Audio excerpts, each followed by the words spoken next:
É, tem. Não dá? Tá querendo pular? Tá com a perna pra lá, outra pra cá. Querendo pular? E aí, bom? Bem, graças a Deus, né? Tava aí tentando dar uma olhada na ponte aí. Oi? Tava tentando dar uma olhada na ponte aí, só pra me surpreender, pensava que ia pular da ponte, mas não ia pular não. Ah, é? Eu tava só olhando ali só aí. Toma cuidado, né? Mas você fica olhando aí, de repente você cai aí. É? Desculpa, né? Mas ainda bem que vocês vieram me proteger, né? Mas eu falo pra vocês, me desculpa mesmo, eu tava olhando por causa da altura da ponte, né? Às vezes passa muito veículo por aqui, às vezes quer me atropelar, atropelar alguma pessoa, né? Digo eu assim, como uma presidente, né, do Banco Central do Brasil, segurança. Tá indo pra onde agora?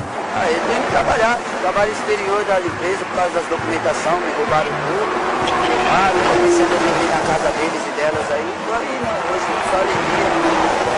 Procurando ver se eu faço serviço exterior sem documentação, com permissão do pessoal que tem sempre as suas documentações. É?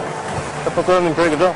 Ah, eu não procuro mais, né, sem emprego, né, tio? Não tem como, né? Vou fazer o quê?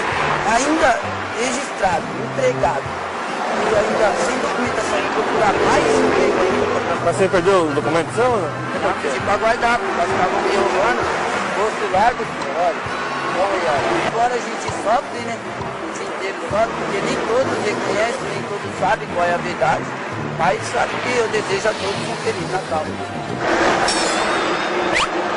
O que é isso aí na sua mão aí? Isso daqui é serviço robocopia. Eu pego isso daqui para não deixar o pessoal sair roubando o rádio dos outros por aí e saindo quebrando e vendendo em troca de droga.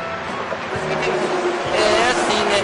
Robocopia é quando o rádio ele tem movimento robótico. Quando é rádio, AM, FM, megahertz, é só movimento de energia. Então eu levo ele para o botar fora. Jogo no lixo. Ah, é? Você é usuário? Não, senhor. Só fumo crack.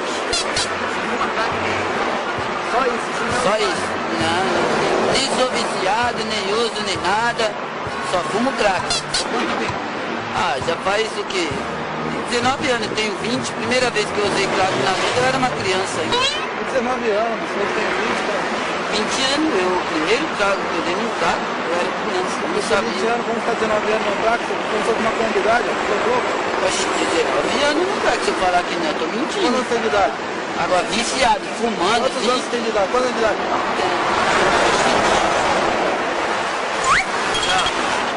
Verificamos se alguma passagem pela polícia, algum problema com a justiça, nada consta, não tinha nada de ilícitos penais com ele, e deu destino.